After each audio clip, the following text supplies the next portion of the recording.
सभी को नमस्कार। मैं राकेश कुमार शर्मा, सहायक आचार्य हिंदी, राजकीय महाविद्यालय बहरोड, अलवर, राजस्थान, आप सभी का अपने YouTube चैनल पर स्वागत करता हूं, अभिनंदन करता हूं। आज हम मत्स्य विश्वविद्यालय के पाठ्यक्रम के अनुसार BA द्वितीय वर्ष में निर्धारित द्वितीय प्रश्न पत्र हेतु नाटक एवं एकांकी विषय पर एक व्याख्यान लेकर प्रस्तुत हुए हैं। आज हम विष्णु प्रभाकर जी द्वारा लिखित एकांकी और वह जा न सकी का व्याख्या भाग प्रस्तुत कर रहे हैं। अब तक हमने ये एकांकी है, इसके पात्रों के माध्यम से हमने देखा कि शैलेंद्र, शारदा और शरत, इन तीनों के वार्तालाप से एक घर गृहस्थी में, दाम्पत्य जीवन में जो किस तरह की बातें सामने आती हैं, किस तरह के संकट सामने आते हैं, इस तरह की बातें हमने देखी। अब हम इसमें आगे बढ़ते हैं। शारदा और शरत की जो बातें हैं वो लगातार चलती रहती हैं।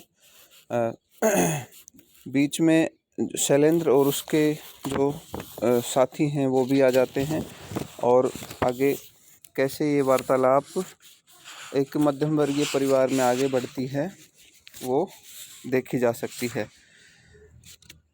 शरत जो शैलेंद्र का पुत्र है वो अपनी माँ का बहुत ही ज़्यादा ख्याल रखता है और उसे उसकी माता भी बहुत ही प्रेम करती है। लेकिन जब शारदा अपने पुत्र को समझाती है कि तूने जो शशि है उसको क्यों कुछ भी नहीं कहा, तो वो बुत की तरह एकदम से खड़ा रहता है। तो उसे और भी ज़्यादा गुस्सा आता है कि तुम तो बिल्कुल तुम्हारे बाप पर ही गए हो। शारदा बोलती है तीव्र स्वर में, अब बुत की तरह क्यों खड़ा है, जा अपने बाप को पान दिया, मैं शशि को देखती हूँ। और जाते जाते क्या समझा है उसने, कभी कुछ मांग लेती हूँ तो उससे भिखमंगा ही समझ लिया।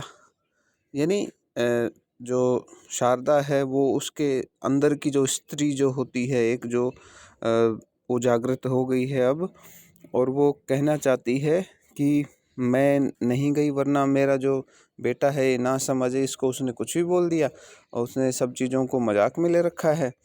शशि दूर से आता स्वर, शरत शरत ओ शरत, इस तरह से आवाज़ें आती हैं और शशि का प्रवेश होता है। शारदा, कौन है? ओह शशि, क्या और कुछ कहना है जो यहाँ आई हो? मैं कहती हूँ शशि, तूने ताना मारते शर्म नहीं आई? आटा नहीं देना था तो मना कर देती, पर बड़े बोल क्यों बोली?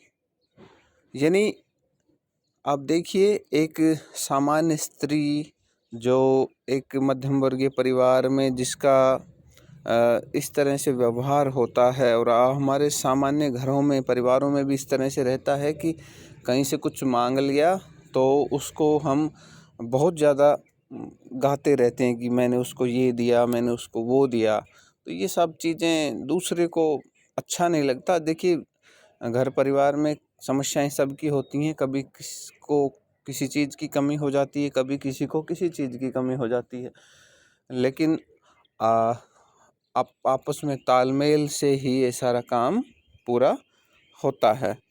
तो यही बात शारदा यहाँ शशि को कह रही है कि तू अब यहाँ आई है तो क्या ताना मारने आई है? जो चीज़ें बच गई हैं उसको आगे बढ़ाने के लिए आई है। और शशि एकदम से शारदा के जो शब्द हैं उनको सुनकर भौंचक्का रह जाती है।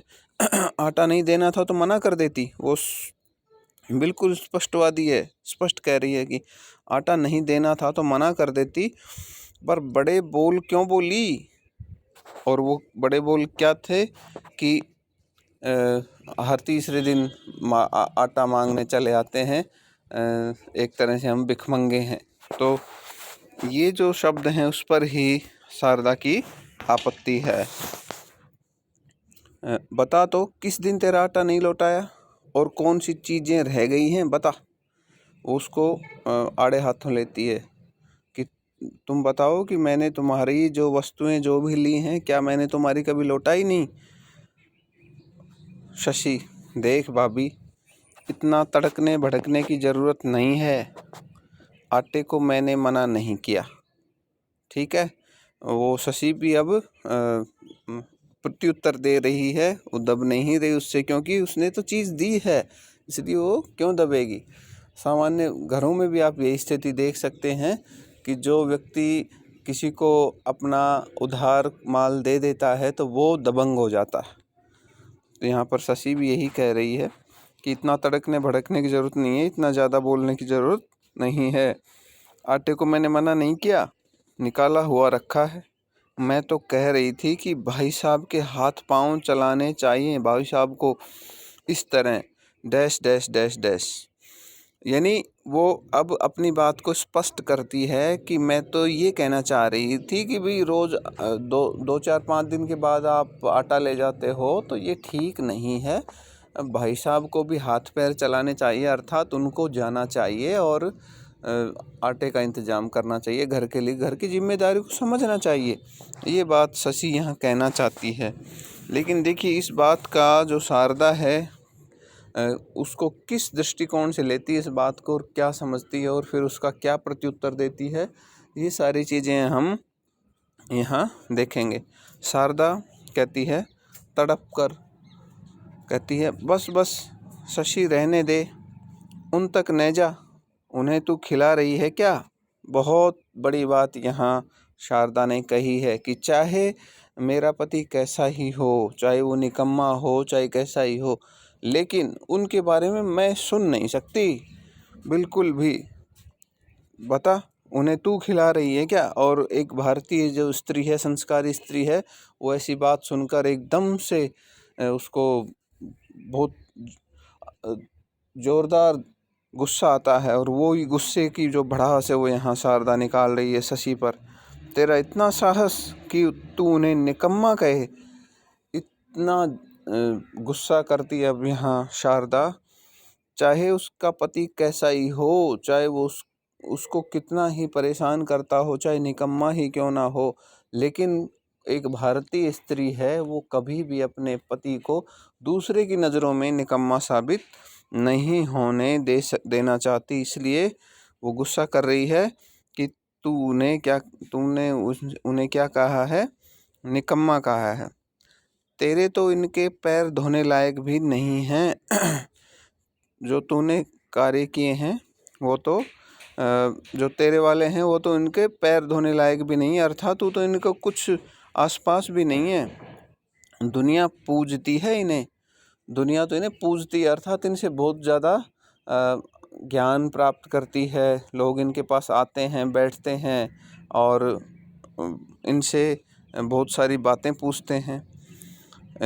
दूसरे दर दर मारे फिरते हैं तो कोई नहीं पूछता, यहाँ पर बैठे पूजने आते हैं।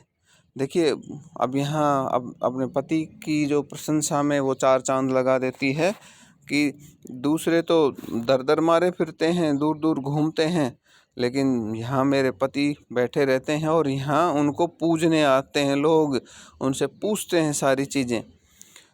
कोई दिन जाता होगा जो 5-7 का खाना न बनाती हूँ, कोई दिन जाता होगा जो 5-7 का खाना न बनाती हूँ, अर्थात चाहे मुझे कितनी ही तकलीफ़ उठानी पड़े खाना बनाने में, लेकिन उनसे जब कोई मिलने आता है, उनका सम्मान होता है, तो मुझे बहुत ही सुख मिलता है। चाहे 5-7 लोगों का रोज़ाना ही खाना क्यों ना बनाना पड़े।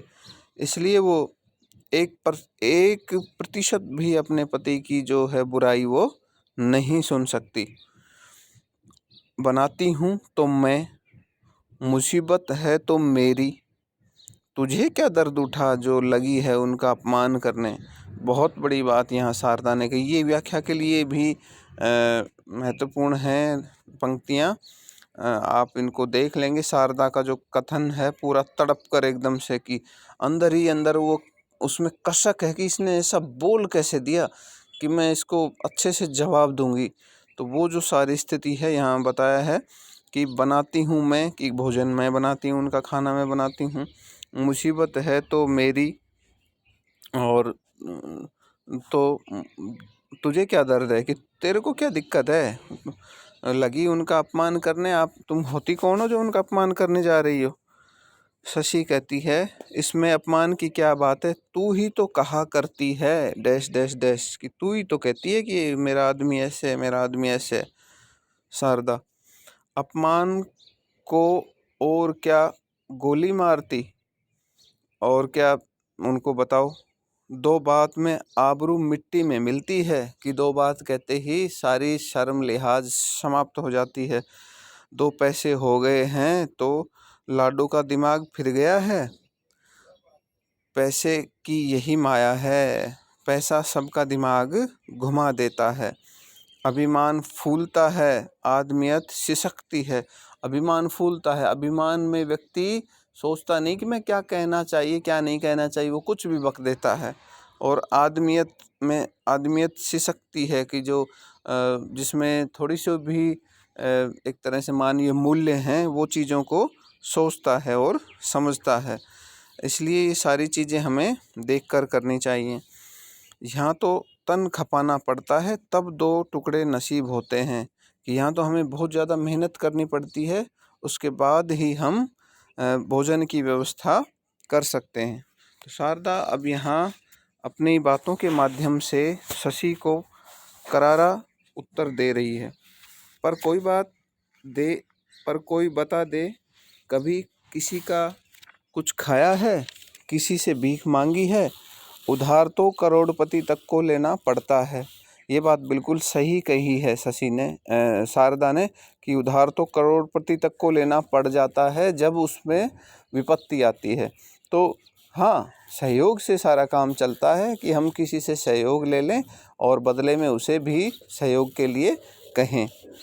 शशि, भाभी तूने तो बात का बतंगड़ बना लिया। ले भेज, कहाँ है शरत, आटा ले जाएगा। शारदा, नहीं शशि, अब मैं कभी तेरी दहलीज पर पैर न रखूंगी, मैं तेरी दहली न चढ़ूंगी तो मुझसे कोई बुरा नहीं है। अब वो तो सौगंध खा ली, उसने शपथ उठा ली कि मैं अब तेरी दहली पे नहीं चढ़ूंगी, मुझे अब तेरा आटा नहीं चाहिए, कुछ नहीं चाहिए। और उसका कंठ भीगता है, रुआं सा हो जाती है, वो रोने लगती है। तुझे अपना समझती थी तभी तेरे पास आ जाती थी, नहीं तो और बहुत से घर हैं, घर गृहस्थी में लेना देना चलता ही रहता है। यहाँ ये बात बिल्कुल सही कही है शारदा ने, और उसका कंठ भी धीरे धीरे बोलते हुए अवरुद्ध हो जाता है। कोई अपना व्यक्ति समझकर किसी के पास जाता है और उसकी उम्मीदों पे व्यक्ति खरा नहीं उतरता तो उसे बहुत दुख होता है, वरना कोई व्यक्ति इस तरह से भिखमंगा नहीं होता कि कहीं भी जाए और कुछ भी मांगने लग जाए। ये बात शारदा यहाँ शशि को समझाने का प्रयत्न करती है। शशि कहती है, मैं कब कहती हूँ कि लेना देना नहीं चलता, मैं कब कहती हूँ मुझे अपना नहीं समझती हो। अरे तुम मुझे अपना समझती हो भाभी, मानो इस बात को, तभी तो इतनी बात कह दी कि तुम भी तो मुझे अपना समझती, इसलिए मैंने कह दिया, वरना मैं किसी और को पराया मानती तो मैं नहीं कहती। पर तेरी तो माया ही निराली है, हर समय खींची रहती है, तेरे भले के लिए करो डैश डैश डैश। तो शशि कहती है कि मैं तो तेरे भले के लिए कह रही हूँ, हर समय तो खींची क्यों रहती है। शारदा, एकदम से मेरे भले के लिए शशि, तू कहना चाहती है कि तूने भले के लिए इनका अपमान किया है, तू इन्हें समझती क्या है, ये मेरे पति हैं, इनका अपमान मैं कभी भी सहन नहीं कर सकती। दुनिया इनसे सलाह मांगती है, इनकी ओर देखती है और दिन भर भीड़ लगी रहती है। अब भी 10 लोग बैठे हैं और बैठक में कोलाहल उठता है जो कि पास आ जाता है, और वो इस तरह से अपने जो पति है उसकी तारीफ़ों के कसीदे करने लगती है। तो यहाँ विद्यार्थी आपने देखा होगा कि एक सामान्य परिवार में इस तरह की बातें चलती रहती हैं, और ये एकांकी इसी तरह आगे बढ़ेगी और इसका व्याख्या भाग हम लेकर प्रस्तुत होते रहेंगे। आज का व्याख्या भाग मैं यहीं समाप्त करता हूँ। आप हमारे चैनल पर बने रहिए और हम मिलते हैं अगले व्याख्यान में। तब तक के लिए जय हिंद, जय भारत।